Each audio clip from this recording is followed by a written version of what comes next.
Kamule gaffe omunyo live nga tutembetere ensonga butete bisambudde mu bitundu ebitali bimu. Tugenda kutandikira ku bannaffe abalunzi nate bakyagenda maaso n'okubanga bakaaba amaziga olwa ebiwuka sakaate n'endwadde zikyagenda ddala maaso n'okubanga ate zibakaabya. Bagamba nti bakoze kyonna ekisoboka okusobola okulaba nga embeera etambula bulungi wabula kikyaganya okusobola okulaba nga babirinya ku ffe. Ffe munnyo nga tubirabe. Abakugu mu byobulamu balabudde abalunzi n'abalimi mu disitulikiti y'e Nakasongola nga bwe bakyakaaba ennyo n'endwadde zitawona mu bisolo, mu birime ne mu bulamu bwabwe bwennyini singa tebava kumala gakozesa ddagala n'okuligula we basanze. Muve mu kugula eddagala mbutale. Bano abalitwala mu bikapu. Abantu abo be batambuza ebicupuli.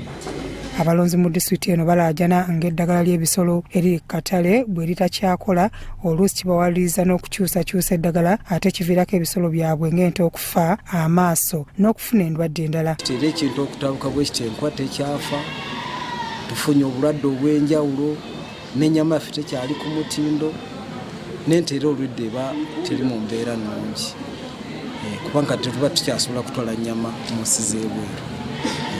Bino byonna babyogedde bali wamu n'abakungu okuva mu bitongole bya gavumenti ebyenjawulo ebivunaanyizibwa ku byobulamu ebyegassa awamu mu kye bayise National One Health Platform mu kayovulo gwe baliko wiiki eno okulwanyisa endwadde eziva ku buwuka obwaguba nga tebukyawulira ddagala. Dr. Tashorora Balirema Kamulegeya Patrick n'abakungu abalala bagamba nti obuzibu bwonna buva ku bantu abakozesa eddagala mu bukyamu. Tulina obuwuka obulala nga milibags abalimi abamu babuyita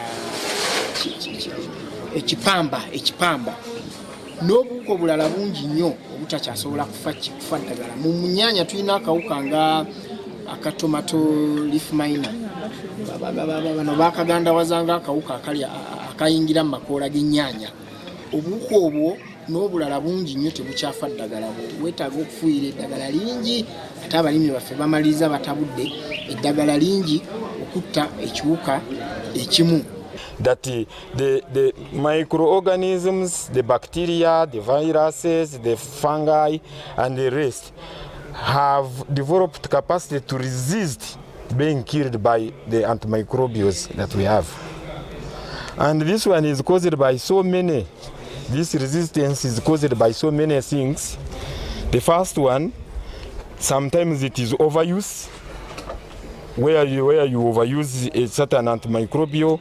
Kawofuba ono yatandise n'abakungu bano okusisinkana okulaba bwe bagenda okutambuzaamu okubangula abalunzi n'abakozi ba gavumenti mu Nakasongola nga beetegekera emikolo emikulu egigenda okufundikira enteekateeka yonna. Byakayanja Amon, Crossroads TV, Omunnyo.